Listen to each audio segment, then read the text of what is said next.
supone, sin duda alguna, el mayor golpe dado en Europa a los narcotraficantes. La aprehensión de la droga supuso un éxito policial sin precedentes, ampliamente recogido por los medios de comunicación, presentes en todo momento durante las fases finales del operativo.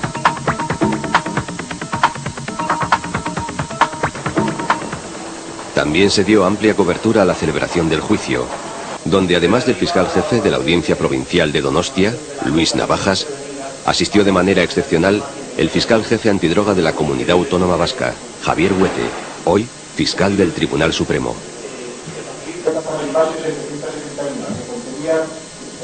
Sin embargo, durante la celebración del juicio, el acusado, José Tortosa, ya denunció una serie de irregularidades, tales como la desaparición de una importante parte del alijo y la presencia de un confidente en el caso.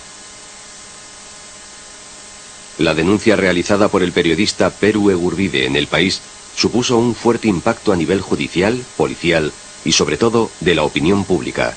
A ello vinieron a sumarse nuevas denuncias del ya condenado Tortosa. El número inicial de cajas era superior a 60 y cada una de ellas tenía 12 paquetes. En la rueda de prensa hay entre 40 y 48, es decir, en esos momentos faltan ya más de 400 kilos. Yo digo, afirmo y pruebo que desapareció la droga, que el comisario Lizárraga y el inspector Sangorín falsearon y ocultaron hechos, que existe un confidente, que este es uno de los más importantes traficantes de cocaína y heroína de Euskadi, tolerado y protegido por una parte de aquellos que le deben combatir.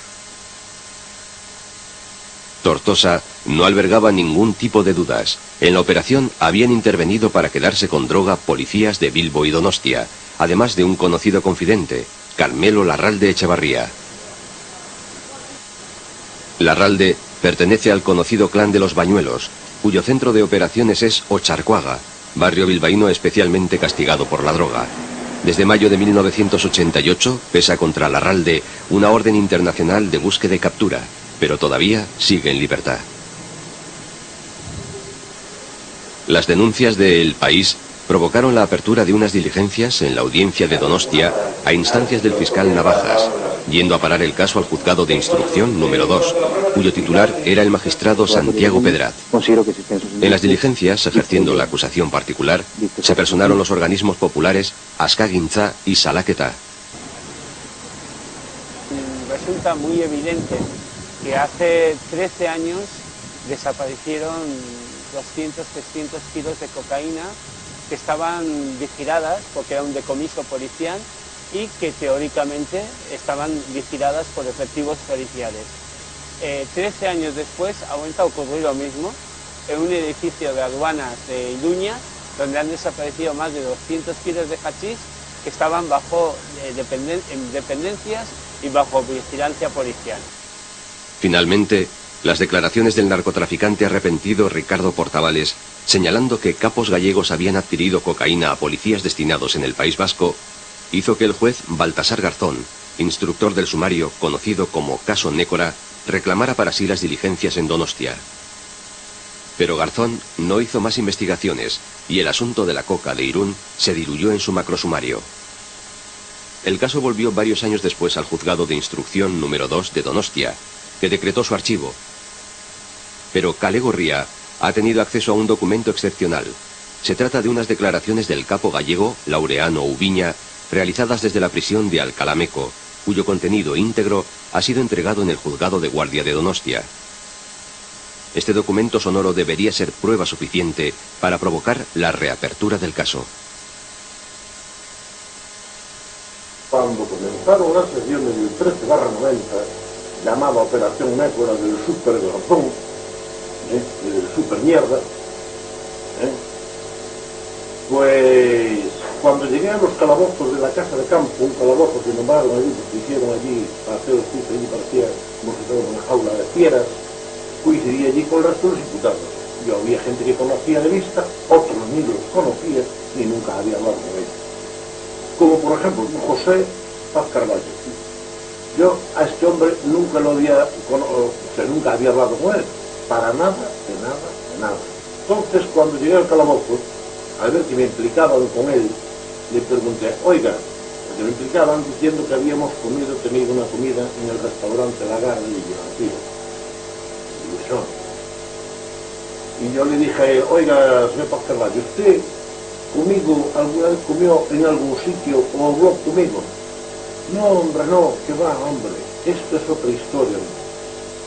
Resulta que quien hemos comido allí fui yo y Ouviño Ozores, José Antonio Ouviña Ozores.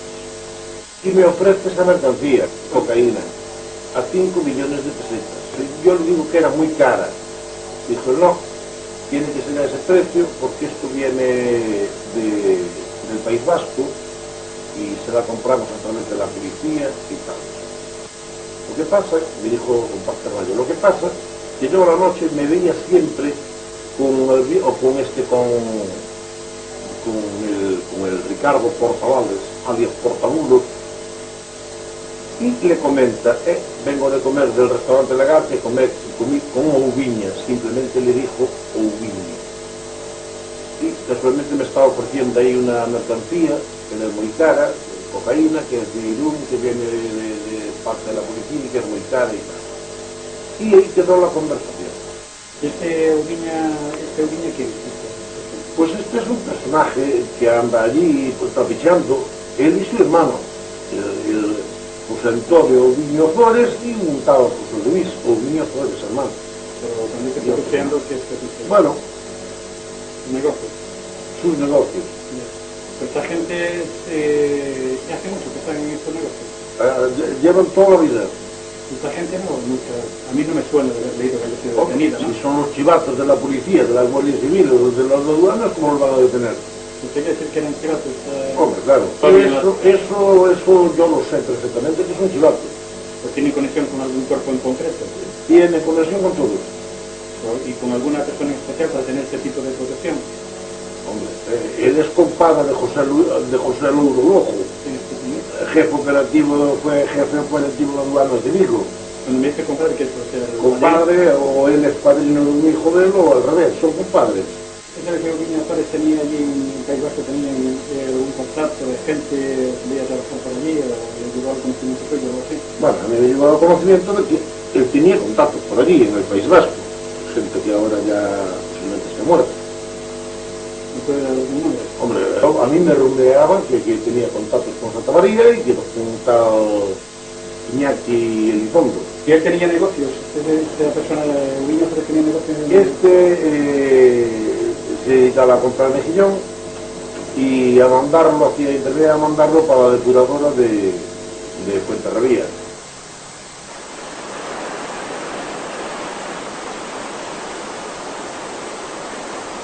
Se denunciaba por parte de las asociaciones Ascarincha y Salagueta la desaparición de entre 150 y 250 kilos de cocaína proveniente de un alijo de la calle Pillo Vicente de Irún, en el año 88, creo recordar.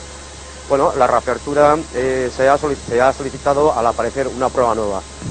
¿Qué ha pasado? Que posteriormente, recientemente, nos hemos encontrado que efectivamente esta droga fue vendida por un tal Ouviña a terceras personas, pero precisamente este Ouviña no es el que nosotros pensábamos, sino que es otro Ouviña. Por eso solicitamos una serie de pruebas, como son que se interrogue a Ouviña en el centro penitenciario donde se encuentra, y igualmente que a dos personas fundamentales, al otro Ouviña y a Paz Carballo, que se les interrogue acerca de una comida que tuvieron en Villa de Arosa, en la cual se hace mención de que parte de esta droga vendida provenía de la policía del País Vasco.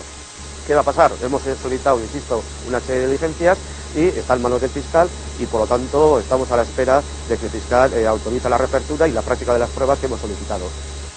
La verdad es que nos encontramos con una mafia del silencio.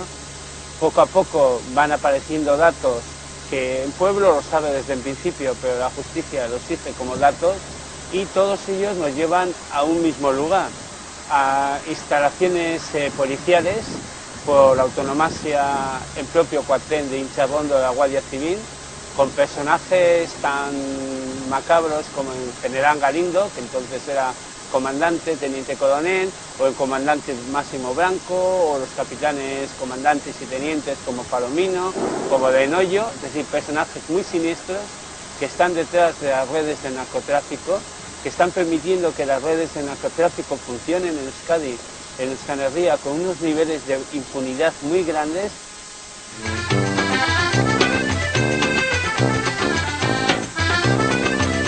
El contrabando de tabaco fue, años atrás, una de las principales industrias de Galicia.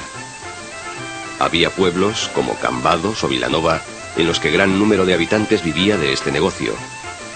Pero tras la llegada del PSOE al poder en Madrid, se sucedieron las grandes redadas contra los principales capos gallegos. Para entonces, muchos de ellos ya habían dado el salto al narcotráfico.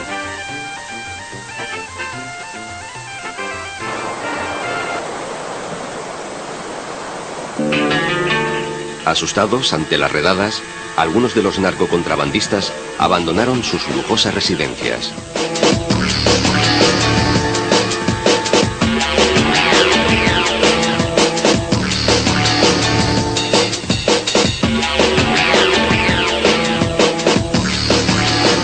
También dejaron en manos de personas de confianza bollantes negocios de todo tipo, montados sobre los pingües beneficios de sus actividades ilegales. Desde estaciones de servicio a empresas de hostelería, pasando por inmobiliarias o pujantes astilleros.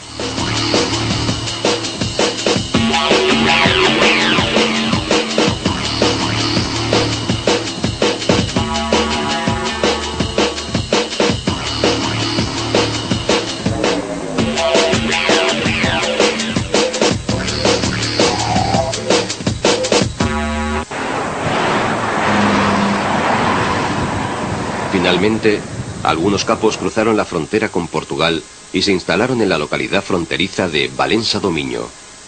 Cerca de allí, en el Hotel La Boega de Vilanova de Cerveira, el primer presidente de la Xunta, Fernández Albor, su vicepresidente, Xosé Luis Barreiro, y el secretario de la Cámara de Comercio de Villagarcía de Arousa y hombre fuerte de los populares, Pablo Bioque, se reunieron con representantes de los tabaqueros que le rogaron que mediara por ellos ante el gobierno central y los jueces de la Audiencia Nacional.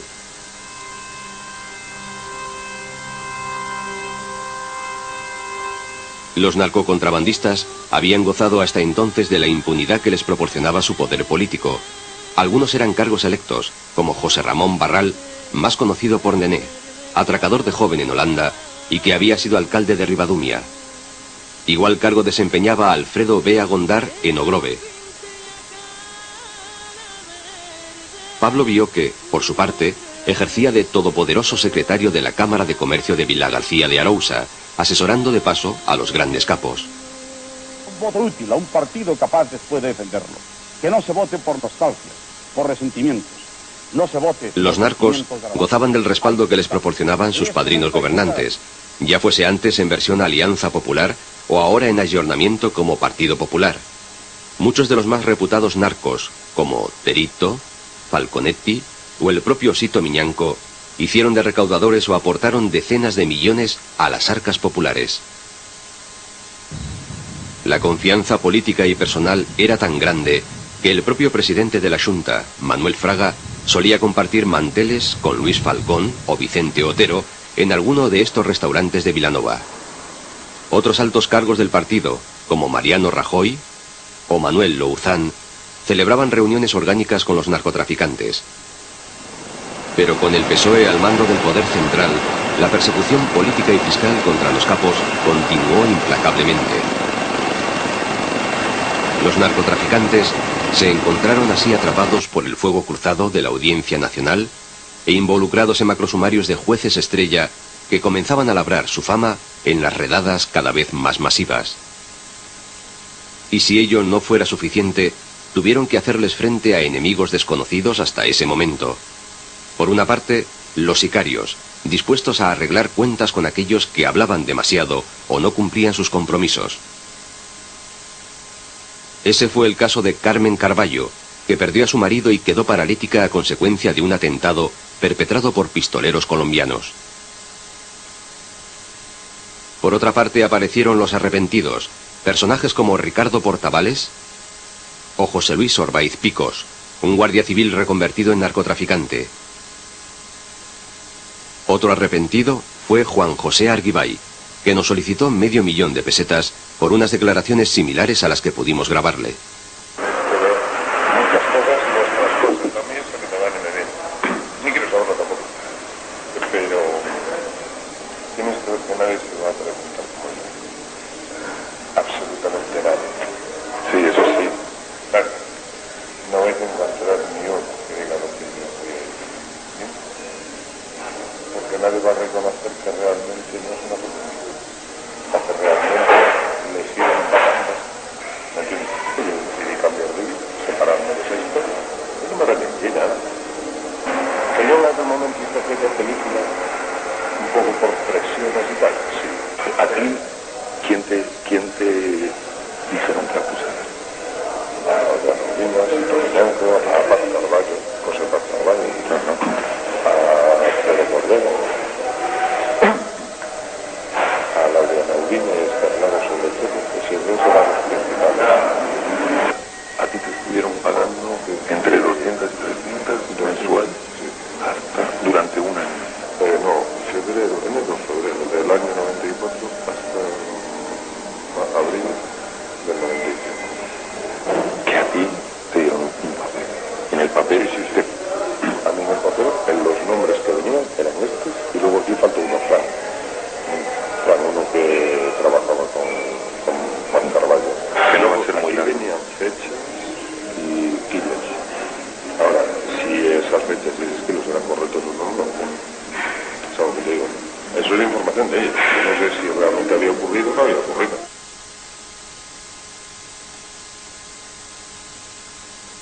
Los capos gallegos no se limitaron a sobornar a destacamentos enteros de guardias civiles de los cuarteles de la zona. Investigaciones de Kale Gorria han permitido establecer que algunos narcotraficantes estaban involucrados desde los primeros años de la transición en la financiación, además de AP o del PP, de otros partidos políticos, como Fuerza Nueva o UCD.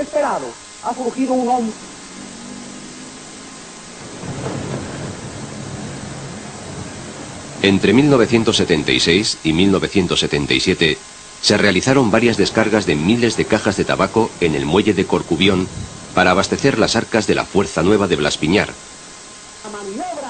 La operación contó con la protección del entonces director general de aduanas y del jefe de la Guardia Civil de A Coruña, además de la financiación de un constructor de Santiago de Compostela.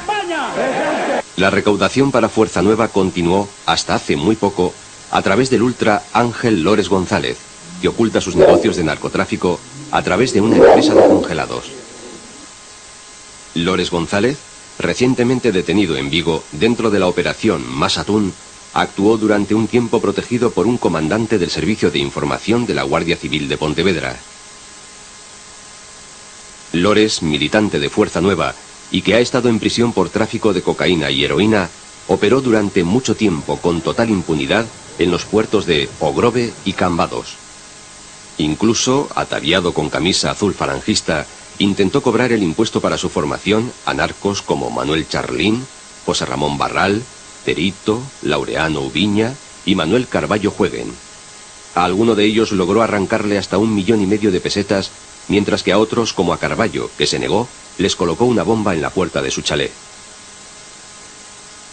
Lores controlaba un grupo de 30 ultras, especialmente beligerantes, en Vigo, donde se dedicaban a cobrar el impuesto de protección a clubs de alterne. Sus sicarios eran especialmente violentos, y unos hermanos apellidados Matas llegaron a dar muerte a 2 personas en el barrio vigués de Valladares. Sin embargo, no todas las relaciones de los capos con las formaciones políticas fueron tan traumáticas. La UCD de Adolfo Suárez logró que varios de los capos gallegos, entre ellos Laureano Ubiña, le aceptaran letras de peloteo remitidas por una inmobiliaria de Zaragoza. Algunas de ellas fueron descontadas por la sucursal del entonces Banco Central Hispano de Vilagarcía de Arousa. En la operación intervino el entonces presidente de la UCD pontevedresa, José Antonio Sánchez.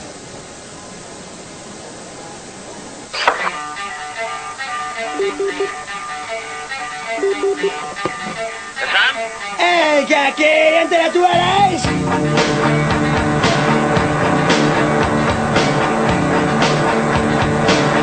Cuando los narcos gallegos comprobaron que se les había acabado la impunidad en su tierra, dieron el salto a Euskal Herria. Tenían ya la práctica de sobornar a agentes de la Guardia Civil y en Guipúzcoa se encontraron con un terreno abonado en el cuartel de Inchaurrondo. En el acuartelamiento donostiarra se hicieron con los servicios de los guardias del servicio fiscal y a través de Santa María y Chofo Migueliz sobornaron a los guardias que formaban parte de los equipos anti-ETA. Estos grupos eran intocables por estar en posesión de información comprometedora para el Estado español, por lo que la deseada impunidad estaba garantizada.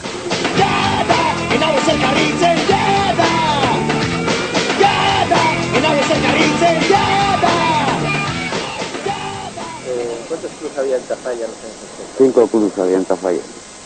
¿Y eran todos de Azquezarán? Eran 2 o 3 de Azquezarán, hasta que se metió después con los que le quedaban. Hasta que los demás cerraron y él se quedó solo. ¿Y cómo hacía para quedarse con los clubes? Azquezarán los compraba, los clubes que estaban un poco mal, que andaban muy mal del mismo trabajo. Los compraba él. Pero los clubes iban mal porque les presionaba la policía, la Guardia Civil. Porque no dejaba trabajar como a él, a los demás clubes, la Guardia Civil. Pues contaba las relaciones de Galindo, que eran los dos, pues eran como socios, que les interesaba hacerse de ellos los dueños de los clubes, de todos los clubes. ¿Y qué se contaba de Luis Azquezarán? Pues se contaba de Luis Azquezarán, pues que estaban relacionados los clubes con el mismo, con la Guardia Civil, que les defendía mucho, y que a los demás clubes les ponían muchos controles y les cerraban. Y a él le dejaban pues, trabajar hasta las horas de la mañana que él mismo quisiera. ¿Y por qué crees tú que protegía la Guardia Civil o Galindo a Azquezarán? Porque, como he dicho antes, se comentaba de que eran socios. Les interesaba tener abiertos cuando los demás cerrábamos.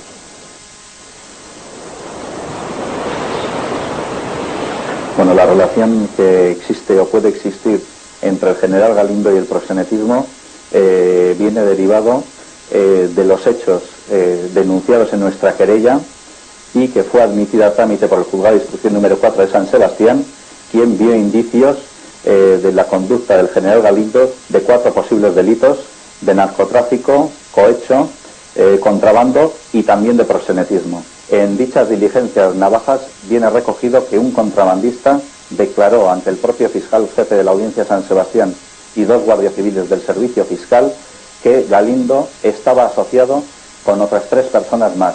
Una de ellas era José Luis Azquezarán, conocido proxeneta, y otras 2 personas más, en concreto un narcotraficante y un constructor. Cada 20 o 25 días aproximadamente estas 4 personas se reunían en un chalet propiedad del proxeneta Azquezarán en la localidad de Ollón.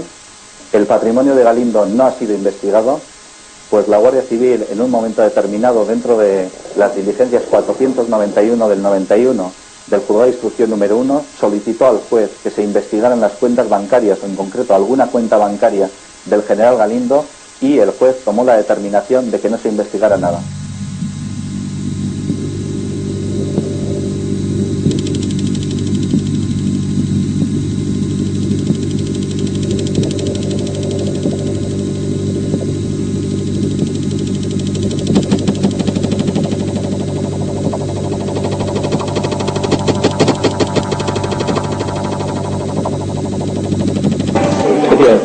Porque tú eres una persona clave dentro de los testigos y hombre, hay muchas por desgracia, sí.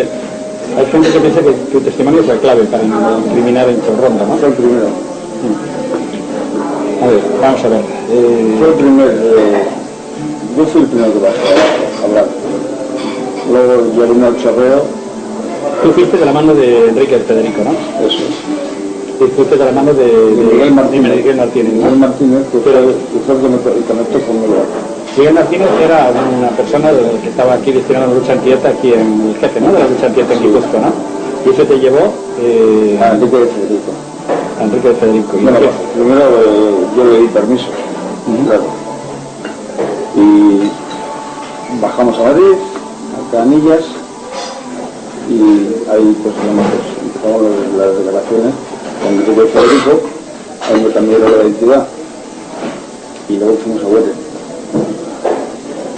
Y Hueren lo que hice fue, pues, tomar una declaración para la calidad de testigo protegido con la identidad nueva, pero lo primero que hice fue Hueren, yo salí a las 6 de la tarde de su despacho y a las 8 ya les enseñó a los periodistas del mundo toda mi declaración de quién era yo. Se desveló tu identidad de testigo protegido. Claro. ¿Tú de qué conocías, por ejemplo, de qué tenías confianza con la gente de Inchurrondo, por ejemplo, como tú fuiste testigo de cargo importante tanto contra Galindo como sobre todo contra Enrique Villalobos? ¿Por qué era? ¿De qué conocías tú tanto a esta gente? Bueno, porque yo la actividad que tenía era de contrabando y entonces no había más cojones en este país. Si querías hacer contrabando de trabajo tenías que pagarles 1000 duros por cajón. ¿Tú con quién trabajabas? En Santa María. Trabajas con Santa María, ¿no? ¿Y erais la red? ¿Vosotros funcionabais como red autónoma? Sí, nosotros no tenemos la seguridad, porque en realidad la red era de Bernard Herrandoña y los hermanos Inga. Vosotros hacíais la seguridad para ellos. Santa María también, tú y Santa María. Y Santa María, bueno, yo, porque él también estaba metido en el sentido ese. ¿En qué sentido? En el sentido de que participaba en aportaciones también, en la compra, que era parte. ¿Con el tabaco qué hacíais? ¿Qué hacíais con el...? Salía para Valencia, Alicante. Bien. ¿Y la seguridad en qué consistía? En comprar guardería. ¿Cuántos teníais comprados aproximadamente? Nosotros tenemos 6, solo él. 6. Pero directamente a 3. ¿Quiénes eran esos 3? Fabián, Diálogos, Enrique, Diálogos y Felipe Rayo en ocasiones. Y luego también pues estaba Solomando y Luis. ¿Luis qué? ¿Luis qué? El jefe de fiscal. Pero Luis que no se apellida. ¿Sandoval será? No, Sandoval y Esmila también estaban en ocasiones. Esta gente estaba en la lucha antieta, ¿no? Sí. ¿Y por qué los cogíais ellos y no cogíais a la gente del grupo fiscal? Porque son los que mandaban el Chaloma. Y los que más podían dar los que mandaban el Chaloma. Él mandaba ellos, no mandaba a la gente. Ellos eran los que tenían carnet de carta blanca para hacer lo que les saliese. O sea, y con ellos entonces podíais hacer no tuvisteis ningún problema. Y todos los demás miembros que estaban ahí trabajaban a cabeza. Entonces, esta gente en la que decís que desgarantizar ahí, que no era una sola red, o sea, que ellos podían estar trabajando para más redes. Pero para mucho. Por ejemplo, en todos los ámbitos, pues drogas, puta, el que más les ha pagado estos ha sido Tati. ¿Tati les ha pagado Quique? ¿Les ha pagado esta peña? No, Tati. Tati, la peña no. ¿A quién? A todos los demás. ¿Quiénes son todos los demás, por ejemplo? El Moro, un montón. El Charrondo, el Casero, el Chema, todos están metidos ahí en la fotografía. Cuando dices que están metidos, ¿qué quiere decir? Están ahí asalariados. ¿Están asalariados? Asalariados en el sentido de que van a ir las copas, y vengamos por eso, que necesito esto, lo que les da. Es una cosa indirecta, no es tan directa como se puede decir un sueldo, pero es una cosa indirecta, que nunca para. Cuando dices, por ejemplo, está todo en Chorrón, le dijiste el Moro, está no sé qué más de Casero, ¿qué me dijiste? Se llama todo lo que era el servicio fiscal y distribución. Pero llegaron los gallegos aquí, los cuales intentaron generar la cosa, porque claro, las cargas se pagaban a mucho más dinero. ¿Los gallegos pagaban más? Con droga. Claro, por eso que era, pues era una intoxicación. Nosotros no les dejamos. Nosotros enfrentamos a mucha gente. Pero en cambio el Falcón, como se dio con el plomo, le fuimos con el Blanco, que era su socio. Blanco, el comandante Blanco. ¿Eran socios? No. Porque vamos a ver, por una parte estabais vosotros como tabaco. Y había más tabaqueros, ¿no? Mucho más tabaqueros. Muchos más tabaqueros. Y Santa ¿Y esos que eran gallegos, colombianos? No, gente de aquí. De tabaquera. Sí. Pero que todos trabajaban para la misma cabeza. Con la misma vez. Entonces, la orden, cuando esto pues quería, pero pegaba un palo a uno, o pegaba un palo a otro, para tenerlos controlados. Para tenerlos controlados, quiere decir, para que todos pagasen. Para que todos pagasen. ¿cuánto se pagaba, por ejemplo, de tabaco? Tú decías 5.000 pesetas caja, pero eso, por ejemplo, ¿qué le podía suponer? 5.000 pesetas caja en una descarga, ¿cuánto era, por ejemplo? Pues, más o menos.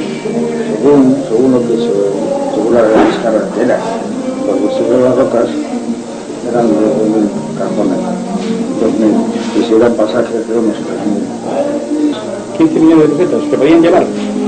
¿Se han llevado? Sí. Por ejemplo, ¿tú qué recuerdas lo más que has pagado aquí? Yo no pagaba nada, bueno, lo pagaba Santa María. Santa, ¿cuánto es lo más que le ha pagado? Sí, bien. Que me cuentas lo que más le ha pagado Santa María aquí, por ejemplo. Las entregas. 15 millones... a veces más. A veces más. Y esto podía ser más de una vez a la semana. Según la marea. Por ejemplo, descargas al año, ¿cuántas podría haber? Descargas al año, pues por cada semana una o dos. ¿A 50 se podría decir?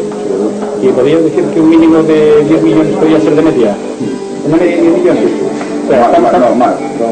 Estamos hablando de 500 millones al año. Mínimo. Eso no es nada. Eso no es nada. Yo trabajé en Santa María 5 años. 5 años. No, 6 años. O sea, que 3.000 millones mínimo. Sí. Y eso se repartían entre la gente de Hinchao Condor, exclusivamente. Y solamente por Santa María. No, María no, pero María y Carballo y... ¿Ese grupo? Sí, San Pedro y Carballo y Bernat, Gardoña y los hermanos Simba. Sí, bueno, por ese grupo.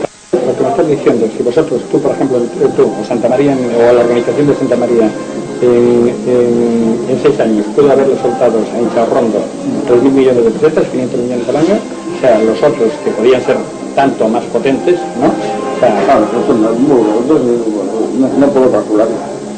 O sea, por una burrada, ¿no? Una burrada. O sea, esto salió de aquí con el riñón forrado, ¿no? Claro. Y encima entre los campos que andaban. Y eso de los campos que me estabas diciendo, por ejemplo, hablamos de putas que era, de prostitutas que era el Tati, ¿no? Después drogas, las drogas que esta gente hombre, ellos consumían drogas. En los Hinchorrando, todos estos. No, todos estos no. Diálogos y baile. Ellos consumían drogas y todos los traficantes los tenían asegurados. Esto no compraba la droga, la que pagaban a ellos. La aduana que pagaba. Eso lo hacíamos mal. Se sabía cuando partía el avión de vigilancia de aduana de Madrid. Y la lancha de Bilbao, lo mismo. Aquí hubo, no sé, algunas muertes nunca esclarecidas. ¿Se pagaban muertes en Hinchorrando? No, se puede decir yo, se pagaban muertes, pero luego hay muchas conexiones hay muchas conexiones por ejemplo, de la muerte de Urrutia, casualidad, creo que no se lo llevan a Navarra, parece Navarra muerta, para que lleve los mandos la guardia. Pero si lo deja allí, luego a la China y ya no puede manejar la investigación. Pero seguramente había mucha gente implicada, pero tiene un tema que hacen estos. Todos los que han estado en la guerra sucia y no se los puede coger por el peligro del cáncer, eso se les coge y lo mata. Con esta gente es posible todo. Manejan todo. Y lo siguen manejando, aunque no estén ahí. Les han dejado hacer porque también pues, por la guerra sucia que hacían. Por eso les han dejado hacer. Por ejemplo, y el legalismo seguramente se quedaría con los fondos reservados y esto les dejaría hacer pues, tabaco, drogas, puta y todo para tener que pagar él. Pues no les tiene que pagar de los fondos reservados. O sea que Galindo estaría al corriente de todo esto, ¿no? Claro, no, claro. Era consciente plenamente de todas las operaciones y lo consintía y sigue manejando. Porque es lo que todo lo que se echaba en todos los medios y sobre todo pues toda la gente que me está vigilando a mí.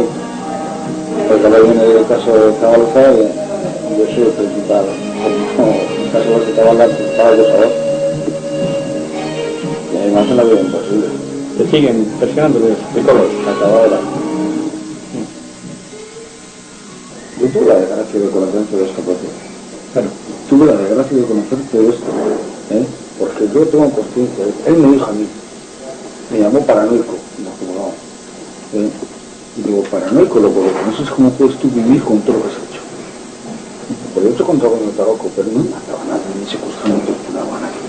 Tú has torturado toda tu vida. Ese es mi dilema, que estoy aquí en la cabeza y me va a llevar a la tumba. Me va a llevar a la tumba, porque te la estoy. Los primeros narcos en explorar la situación fueron dos extremeños vinculados a los capos gallegos, el abogado Bioque y el traficante Antonio Berrio, que ya por entonces mantenían una estrecha amistad con un teniente y un brigada del cuartel de Inchaurrondo. El siguiente en hacer acto de presencia fue Manuel Carballo Jueguen, conocido tanto en Inchaurrondo como en círculos narcos como el Eje. Pero fueron muchos los narcos gallegos que acabaron por hacer acto de presencia en Euskal Herria, hasta el extremo de provocar guerras internas entre sectores de la Guardia Civil por ver quiénes se hacían con el negocio.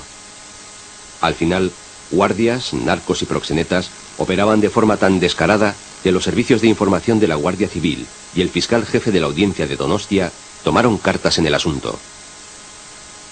Las declaraciones de Ubiña desde la cárcel y las de Chofo Migueliz deberían ser más que suficientes para que el caso de la coca de Irún sea nuevamente investigado. Sin embargo, la lucha contra los grandes capos del narcotráfico no será verdaderamente efectiva hasta que se emprendan acciones contra los grandes bancos que blanquean decenas de miles de millones de pesetas de este negocio criminal. El Santander y el Bilbao Vizcaya, dueños de los medios de difusión más importantes en el Estado español, nunca permitirán que se sepa la verdad sobre el narcotráfico, especialmente la parte que a ellos les afecta. La Operación Casablanca, que concluyó con la condena de sus filiales en Latinoamérica, fue silenciada por los medios de comunicación. Esos mismos medios que aparentan cumplir con su aportación en la lucha contra la droga, realzando cada año un paripé semi-institucional con formato de partido de fútbol. Sus máximos promotores son el locutor Luis del Olmo y el juez Baltasar Garzón. Esos mismos medios han creado además sus propios tótems del narcotráfico, y ello les evita dar más explicaciones, o cuando menos, sonrojarse.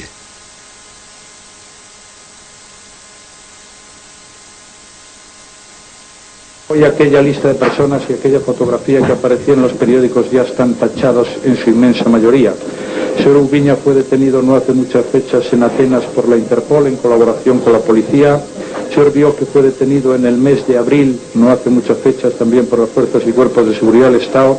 También Josefa Charlín en una operación en Lisboa, operación conjunta del Audico de Galicia y la policía portuguesa, y ayer por la noche fue detenido, como he señalado antes, en Villaviciosa de Odón por funcionarios del Cuerpo Nacional de Policía, Sito Miñanco, sin duda alguna personas con un historial que no puede calificarse de historial muy recomendable cuando del interés general se trate de él.